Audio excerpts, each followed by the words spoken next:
أنا سعيدة أوي إن إحنا رجعنا نصور يوتيوب فيديوز على طول، وأكشلي مفروض إن لمدة شهر أنا have a challenge إن أنا هبوست 3 مرات في الأسبوع، فلو ما لقيتش حماس في الكومنتس هبوست برضو 3 مرات في الأسبوع علشان stick to the challenge. لماذا أنا فشلت قبل كده في يوتيوب فيديوز أو في الكونسيستنسي أو في أي حاجة في حياتي؟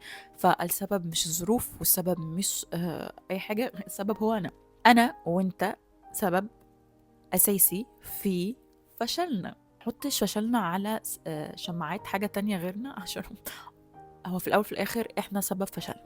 وفيديو النهاردة بيتكلم على هي أنت سبب فشلك في الحياة. من أحلى الكتب اللي بتتكلم عن الموضوع ده اسمه The Mountain is You، وهتكلم على الموضوع ده وشرح للموضوع ده وسمري بسيط للكتاب ده لو انتم ما قريتوش. لو اول مره تشوفوني، انا ميار رضوان، بتكلم على الصحه النفسيه وبتكلم على الفيمنين انرجي وبتكلم على كتب كتيره قوي. فلو اول مره تشوفوني ما تنسوش تعملوا سبسكرايب، لو تاني مره تشوفوني ويلكم باك. التدمير الذاتي احنا بنعمله لنفسنا بيبقى مش بسبب ان احنا ناس وحشه، بس ان احنا بنبقى خايفين من حاجه subconsciously، حاجه ممكن تحصل لنا. فساعات اصلا احنا مش بنعمل حاجات او تغيير جامد في حياتنا بسبب ان احنا خايفين من الفشل، او ساعات بنبقى خايفين من النجاح او خايفين من التغيير. فمحتاجه ان انت تقعدي مع نفسك subconsciously كده تعرفي ايه اللي عامل لك resistance من انك تتغيري. هل هي خوفك من حاجة معينة؟ هل هي أفكار قديمة بتقولك إن أنت مش هتقدري تنجحي؟ هل أنت شفتي ناس حواليكي عايشين نفس حياتك وما نجحوش زي ما أنت عايزة؟ كتاب The Mountain is You هو الفكرة كلها بيقول إن الجبل اللي أنت محتاجة تتسلقيه علشان تروحي الناحية التانية من الحياة هو مش الناس ومش الظروف، هو أنت الجبل. أنت ومخاوفك وأفكارك والأولد مايند سيت كلها دي محتاجة إن هي تتغير علشان توصلي للحاجة اللي أنت عايزة تحققيها. وقت كتير قوي بنقول لنفسنا انا عايزه اعمل كذا او المفروض اعمل كذا بس مش بعمل كده. يعني المفروض اروح الجيم، المفروض اهتم بصحتي، المفروض اكل اكل كويس، ومش بعمل كده، فانا بدمر في نفسي. فلما تعملي كده اعرفي ان انت ده اسمه التدمير الذاتي. لما انت تبقي عارفه الحاجه المفروض تعمليها وما بتعملهاش، ايه ده؟ بتدوري نفسك ليه؟ ما بتحبيش نفسك كفايه؟ شايفه انك تستحقي ان انت تنجحي، ان انت تبقي احسن، ان انت تبقي تكبري في شغلك وفي حياتك؟ ما ايه الليميتنج بليف اللي ماسكك مخليكي مش عارفه تتغيري مع انك عارفه المفروض تعمليه وما بتعملهوش؟ الفكره كلها في ايه؟ الفكره كلها ان احنا عندنا افكار وعندنا مايند سيت وعندنا تروماز وعندنا حاجات كتيره قوي من واحنا طفولتنا عامله لنا زي عائق ما بيننا وما بين الحاجه اللي احنا عايزين نوصل لها. احنا صغيرين كانت اكتر اراء بتاثر فينا هي اراء بابانا ومامتنا او الكير جيفرز ايا كان هما مين. الكلام اللي هما بيقولوه مش بنصدق غيره حتى لو كان هو نيجاتيف، ولما بنكبر والعالم يحاول يقول لنا حاجه عكس اللي هم قالوه مش بنعرف نصدقه. فده اول حاجه محتاجين ان احنا نبطل، او محتاجين نتخلص منه. حد قال لنا حاجه واحنا صغيرين فبدانا ان احنا نصدقها، فبقاش عارفين نتخلص منها، ومساعدانا ان احنا مش مساعدانا ان احنا نحقق اللي احنا عايزينه. يعني لما حد يقول لك ان انت فاشله وانت صغيره، شكلك مش حلو، شعرك الكيرلي ده مش حاجه حلوه، مش عارفه انت مش ذكيه، انت ما بتعرفيش تلبسي، كل ده محتاجين نقعد مع نفسنا نقول، نفكر ايه الليميتنج بليفز اللي اتقالت لنا واحنا صغيرين، او ايه الافكار او الكلام اللي اتقال لنا واحنا صغيرين واحنا بدانا نصدقه وبدا ياثر على حياتنا، ومحتاجين ان احنا نلجو او نصنع نيو بليفز منه. طول بيقول لك العقل او البني ادم او العقل ممكن يقعد في فاميليار هيل، في جحيم متعود عليه، بدل ما يروح لجنه هو مش متعود عليها.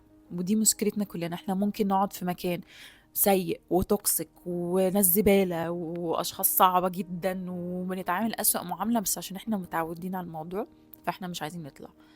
فده الفاميليار هيل، واحنا لازم نطلع منها علشان العقل بيتمسك بأي حاجة هو متعود عليها. فمحتاجين نعمل ايه؟ اتقالت كلمة حلوة قوي وانا مرة في تاد توك، احنا صعب ان احنا نطلع بره الكومفورت زون. طب ما نكسباند الكومفورت زون، ما نوسع الكومفورت زون. طبيعي العقل هيبقى صعب ان هو يطلع بره اي حاجة مريحة بالنسبة له، فبدل ما نطلع براها طب ما نوسع الزون دي بحاجات كتيرة نجربها كل شوية. فبالنسبة لي بدل الزون بقت حاجة 2، الكومفورت زون بقت 10 حاجات. فاهميني؟ في مقولة حلوة قوي بتقول ان احنا ما ينفعش نحقق حاجات جديدة بالشخصية القديمة اللي عندنا. فعلشان احقق حاجة جديدة في حياتي محتاجة ان انا اتخلص من عادات واتخلص من صفات فيا قديمة هي ما كانتش مساعداني ان انا ابقى الفيرجن دي، وأنا عارفة إن letting go of حاجات فيكِ مش حاجة سهلة، بس هي حاجة مهمة لو أنتِ عايزة تحققي حاجة جديدة عمرِك ما حققتيها في حياتِك.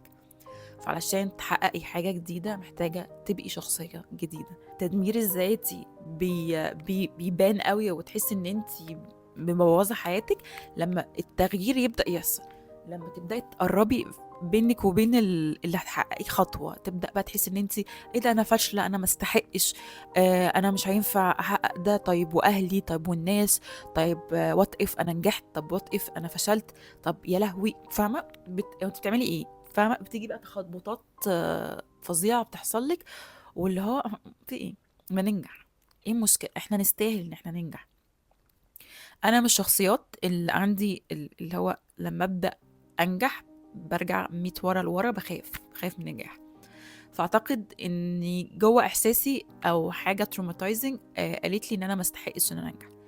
فمحتاجه ان انا مثلا ادو ديلي افرميشن، اللي هو انا استاهل ان انا انجح، انا استاهل الناس تعرفني، انا استاهل ان ابقى يوتيوبر مشهوره، انا استاهل ابقى عندي كونتنت حلو والناس بتحبه.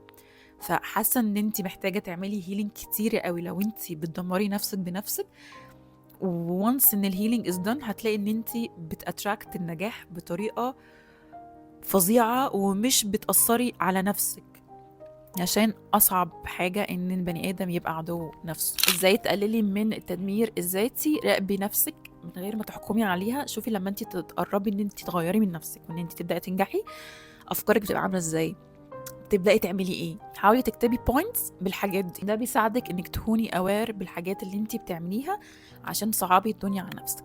تاني حاجة، اكتبي في ورقة انت بتخافي من ايه، ديب ديب ديب ديب داون كده، بتخافي من ايه؟ بتخافي من الفشل، بتخافي من النجاح، بتخافي من كلام الناس. يعني مثلا لو انت بتقربي ان انت تكوني في علاقة صحية، اسألي نفسك هو انا خايفة اتحب ولا خايفة اترفض ولا خايفة من ايه؟ فاهمة؟ انت محتاجة ان انت تسألي نفسك that deep question. ابدأي صدقي ان انت تستاهلي الخير، وان انت تستاهلي النجاح، وان انت تستاهلي العلاقة السوية، وان انت تستاهلي الشغلانة دي، وانت تستاهلي كل حاجة انت نفسك تحققيها، عشان دي اول ستيب في انك تبطلي تدمري في نفسك. كل يوم اعملي حاجة صغيرة بتساعدك ان انت تكسري الحاجز ان انت شايفه ان انت ما تقدريش تعملي حاجه معينه، وانت شخص بيبروكاستينيت او بيتكاسل كتير قوي. ابداي يومك باكتر حاجه صعبه ممكن تتعمل. انت عايزه تلعبي رياضه بس مش عارفه تبداي ازاي، ابداي ان انت تمشي حوالين البيت. ابداي بسمول ستابس، مش لازم تبقى حاجه كبيره، المهم ان تبقى حاجه صغيره بس مستمره عليها. اكتبي الجولز اللي انت عايزه تحققيها وفكري نفسك كل يوم بيها بالجولز اللي انت عايزه تحققيها. visualize meditate on الحاجات دي بتساعدك ان انت تقربي فكرة الحاجة اللي انت عايزة توصليها اكتر لنفسك. مهم قوي انك تتصالحي مع الماضي، تتصالحي مع اخطائك في الماضي، مع الناس اللي في الماضي. هعمل لكم فيديو ليا مخصوص عشان ده من اكتر الحاجات اللي كنت بحس ان احنا كلنا عايشين في الماضي باخطاء الماضي، ويا ريتنا كنا عملنا كذا، ويا ريتنا ما سيبنا كذا فاهمين؟ خلاص احنا الماضي حصل واحنا دلوقتي في الحاضر، فسيبي اي حاجة حصلت في الماضي هناك، سامحي نفسك وسامحي الاشخاص اللي اذوكي، وابدأي صفحة جديدة مع نفسك. وده كتاب You Can Heal Your Life، وده بقراه دلوقتي وهعمل لكم فيديو مخصوص عليه. بس دلوقتي علشان نقلل من تدمير الذات، ان احنا نتصالح مع ماضينا ونتصالح مع نفسنا ونتصالح مع الناس اللي اذونا. اخر حاجة من حاجات اللي بتساعدنا ندمر نفسنا، ان احنا على طول عايزين نبقى بيرفكت، عايزين نبقى مثاليين في كل حاجة، ومفيش اكتر من المثالية هي اللي بتدمر النجاح. فابدأي لو حتى صغيرة، ومفيش حاجة اسمها كمال، الكمال ده لله وحده، فما تصعبهاش على نفسك اكتر من كده. وده كان الفيديو بتاع النهارده. لو عجبكم الفيديو بتاع النهارده، متنسوش تعملوا لايك الفيديو، سبسكرايب يوتيوب شانل، اعملوا لي فولو على انستجرام، واسيب لكم كل اللينكس تحت، واشوفكم في فيديو جاي.